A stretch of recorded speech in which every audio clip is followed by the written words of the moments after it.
bonsoir et bienvenue dans votre édition Betsen. Ce soir, on reviendra sur les victoires ce week-end du HAC en foot et du STB en basket. Et puis aussi, on ira à la rencontre de l'auteur de ce graphe.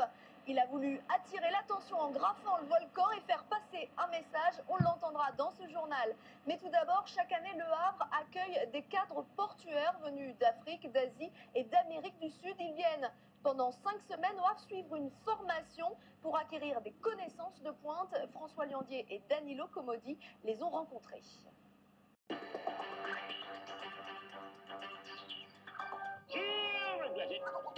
Il est venu se poser là, sur le volcan, en catimini. Lui, c'est Super Mascarade.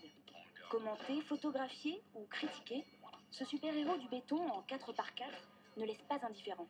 C'est du collage. C'est la première fois que je fais ça en collage. D'habitude, je le fais à la peinture, mais là, pour le coup, vu que c'était sur le volcan, je privilégiais cette technique-là, par respect pour le lieu, quoi. Ce collage, c'est surtout un pied de nez à la Biennale d'art contemporain. Un moyen pour l'artiste de réveiller le volcan en sommeil pour cause de travaux et de revendiquer plus de murs pour cet art de rue considéré comme illégal.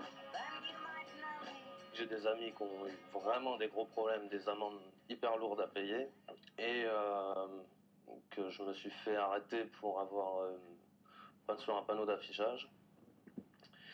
Et j'ai eu 13 heures de garde à vue et 3 ans de mise à épreuve. Pour la mairie, le graffiti a déjà sa place dans la ville, comme avec le festival Le Havre sous les graphes. Pour les murs, c'est plus compliqué.